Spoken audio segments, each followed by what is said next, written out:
My name is Stephen Kubrick. I am currently employed with Impact Wrestling, and I wrestle under the name of Steve Maclin.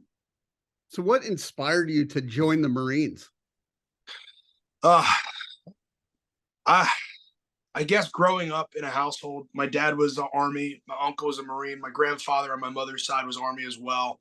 So it was kind of instilled in the household, and I grew up watching like Platoon, Full Metal Jacket, and I don't know, it's just something I was always drawn to by pro wrestling and then just military in general of watching war movies. So it's just being that little kid, and now here I am at 35, being able to live my childhood dreams of running around with toy guns and sticks and pine cones as grenades and jumping off of things and fake fighting my friends as a pro wrestler. And look at this now. So, Can you tell me about your time in the Marines?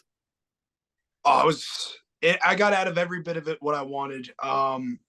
I was a little bit disappointed in boot camp just because I expected the Full Metal Jacket Yeah. style of boot camp, but of course, Mothers of America and the PC culture of the world kind of got into that a little bit, so it's dialed back in a good way, but also a bad way, I think, too. Kind of like a 50-50 there of just kind of making it a little bit easier and safer on the mental state of things, but still learned how to be a Marine as soon as I stepped on those yellow footprints.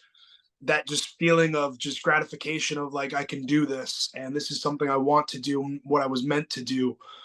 And being handed the EGA right after the Crucible was like kind of, all right, here we go. And then getting to the fleet, getting with 2nd Battalion, 8th Marines, and doing my tours in Afghanistan with them, and the brothers that I met along the way, and the friendships that are still there, and just the life lessons as a whole is what I still carry with me from day to day. No matter what, I don't take for granted the responsibility I have to enjoy the life that I have because of those that have sacrificed, that of my friends that didn't make it home. And it's just something that I try to carry with me along the way, no matter what I do. You touched on a little bit, but how has your military experience shaped you? Like I said, it's just one of those things where I don't know. I was very OCD going in the Marine Corps beforehand, and I know it's very meticulous on everything is down to a T, broken down Barney style, as I like to say it. So it's one of those things where my mom raised me to just clean my room constantly, to be neat, be on time, just instilling those basic things that helped me along the way that I didn't have to worry about getting into the Marine Corps. And those core values were kind of in our household growing up, where I had a lot of trust in me as an only child. So it was kind of a lot of the weight was on my shoulders then. So kind of going to the Marine Corps was an easy transition. And then having to deal with people that had no idea what they were getting into, and then working with them and being compatible to learn how to be a team and work together and lift each other up when we needed to, whether it be PT or even on deployment. When things were tough, you always have to like look to each other. You don't put down each other. You always try to carry and pick somebody up as they're down and try to bring them up to your level, to guide them along. And I had good leadership, but I also had a lot of bad leadership too that taught me that. So I learned the good and the bad, and I think that's life in general. And I also think that's another thing the Marine Corps taught me is everything could always be worse.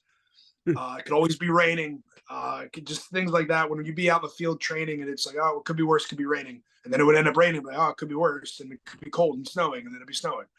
So it's just one of those things where you just try to take the good and the bad, and then you just control what you can in life. And that's all you can worry about is the person that you are and the person that's next to you. Well, I've talked to quite a few veterans, and they always talk about the challenges of transition back to civilian life. Did you have any challenges when you transitioned? Yes. So when I got out, I was just trying to go back into college and make use of the GI Bill. And I was going to Rowan University in South Jersey. And here I am at 24 years old dealing with a bunch of 17, 18-year-olds. And I'm sitting at the front of class learning how to do a PowerPoint, learning how to like answer questions when I was the one in high school making fun of the people that were the nerd. I'm like, oh, look at this nerd asking questions all the time. But here I am, flip side, later on in life, kind of fast forward where I'm a little bit more mature and into like learning and wanting to pursue my career as but get a better education. And it's just funny to just have to adapt to those situations of the younger generation of not worrying about a Facebook post or what I'm going to have for lunch to tell everybody about, or and just the simpler things of just like, I'm just grateful for being able to come here and enjoy life, because I was just in a dirt hole a few months ago in the middle of Afghanistan in Helmand province. And now here I am in a classroom being able to complain about the simple things of sitting at a red light too long. How did your passion for wrestling begin? Well, it started when I was little. My grandparents are what got me into wrestling as a fan when I was very little, and I loved it. Watching Roddy Piper and Andre the Giant was my grandmother's favorites, and then I became an Ultimate Warrior fan, then Bret Hart and Stone Cold, and watching weekly. And still now in our household, my wife and I, we watch Monday through Friday, whatever's on. We have it usually on the TV because it's a part of our life because it is our life, and it's one of those things that's always allowed me to escape to when like just that's what wrestling is. It's entertainment and it's a form of escape. And yeah, I got into it just by I had a few friends on the independents that were doing it when I was in the Marine Corps. And they're like, hey, when you get out, why don't you try this? And I had one friend, Darren Young, he was with WWE now, he's Fred Rosser. He's with New Japan Strong and New Japan Pro Wrestling now. But he's like, you should give this a shot. Like, you have a good story, your military background. He's like, you look like you're built, you're in a good shape. Like, you have a good head on your shoulders. This could be something for you. And then here I am. I'm like, I'm not an Undertaker. I'm not a Hulk Hogan or Andre. That like, I'm thinking larger than life characters. Is like, there's no way that I could do this. And then the business kind of changed where it became the more athletic, the more high flying, and adaptability, to more just kind of realistic towards the sports entertainment side of it instead of just the entertainment, where people are there to watch the pro wrestling more than the entertainment side, where now it's cohesive, where it's both. So it allows me to kind of be me, but also turn the dial up on who I am. And I stepped foot into a ring when I got out of the Marine Corps and I was going to school at night. And my buddy Jarrett, he's just like, come on, come with me, come with me. I'm all right, fine. I get into the ring and I fell in love. And that was a relationship that was undeniable, I guess. I fell in love with the ring. I picked it up pretty quickly. And then I was signed with WWE within about a year and a half in Oh, 2014. wow. Yeah, I'm very lucky for that time for not having to be on the independents for so long, because so many talents are stuck on the independents and trying to get their shot and opportunity, but everybody just has their different journey. And I was very grateful and lucky to get to the position I was in so quickly. But then I was also stuck in a building for 6.5 years before I was finally kind of given our shot in my time in NXT, and then eventually being called up to Raw and SmackDown. So it's just again, everything from the Marine Corps to then, just you appreciate the journey that you're on, and you appreciate the times that you have. You said your wife is also a huge star on Impact. How is Yes. it having that support system where you could both relate to each other? It's the best. We get to travel the world together. So wrestling is the first time a recruiter's never lied to me that I would see the world. So it's just one of those things that's funny. Like, I always, like, again, it could always be worse, but it's just one of those things where I get to travel the world with my wife. And it's just, we're big kids, and we when we're at work, we're at work. And it's funny because we talk less to each other at work than we do when we're at home, which is kind of funny when we're near each other the whole time at work as well. But yeah, we just, and there's the trust there too of just bouncing ideas off of each other and critiquing each other. And that's very hard to do with in pro wrestling as well. Even in the Marine Corps, like, you get good, honest feedback, or just to be able to be honest with people. It's very hard to find people like that. And I'm lucky enough to have that in my wife as well. Obviously, I wouldn't have married her if she wasn't honest and trustful. Vice versa, probably as well. But it's just one of those things where it's just good to have that. And it's a safety net for us to go to each other and know that we'll be honest to each other if something didn't look good, or if something did look good. If something we said in a promo, or just an idea doesn't resonate well, or like, how can we elaborate more on, like, if I throw an idea for a spot in a match, she'll be like, oh, maybe you try this, but with that, and then it works out. So it's cool to see those things kind of work that way. And it's the best thing in the world. I be able to just travel with my wife, kind of like Johnny Cash and June, just going up and down the road together. So it's just yeah, it's the best thing in the world. It's a blessing. So a lot of people in wrestling interviews, they always talk about like turning the volume up on the character. But how did you bring your military experience into your character? So that was one thing. Like, I never wanted to be the cheesy Yeah. Hulk Hogan, Hacksaw Jim Duggan, American flag waving. It's been done over and Yeah. over again. And it's just like, how do we make a more realistic view? And how do I just put myself into a character and then turn the volume up, like we said? where instead of at a 10, I'm at 11, and I get to be me and still feel like me, and where I'm not playing wrestler, I'm being me. And a lot of that came from taking from Captain America and the Punisher and the comics, and then even the television show and movies. Like, oh, I like how he did this, or I like how he did this. Like, I can take that and I can relate to it. Now, how do I put that into me and then bring it back out and have people relate to that as well?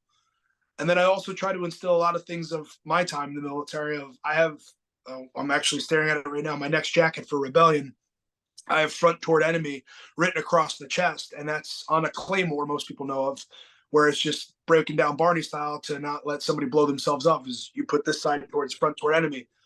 But makes it even better is that was my unit's logo on our T-shirts for 2nd Battalion, 8th Marines was front towards enemy. So it's like, how can I take things that I had from the Marine Corps and still carry it with me and then pay back as well and let the world kind of know like this is who I was and these are the brothers that I served with, and still keep that as a memory too as well, and to just what meant a lot to me and still means a lot to me from my time in the Marine Corps and with my brothers in Weapons Company and 2nd Battalion, 8th Marines, just 2-8 as a whole. Like for what we did in 09 and 2011, we kicked a lot of doors down and we lost some friends, but it's one of those things you don't want to let go and be forgotten.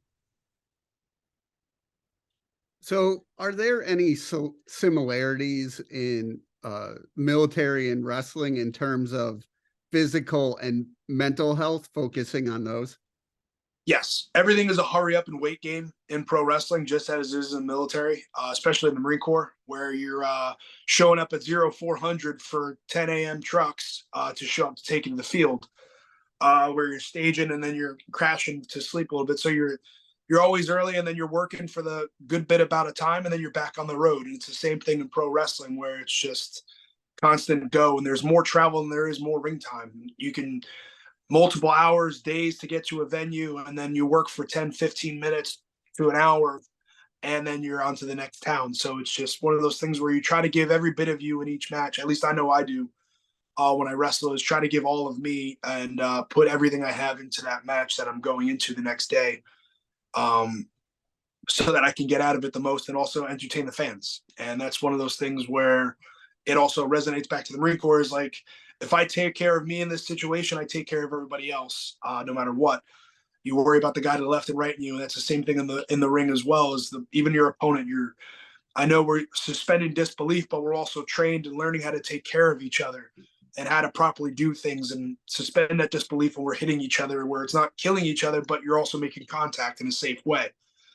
So it's just finding ways to make that work. And that's, I think, a lot of the discipline from my time in the military that's helped me along this journey as well. And it also helped me pick it up so quickly too, where attention to detail, again, where it's how you look, how you act, how you walk, how you talk, how you just interact with fans, or a certain look you give to a fan or the camera. And it's just, a lot of it is so very similar. And I know a lot of people are like, oh, that doesn't make sense. I'm like, no, it makes complete sense.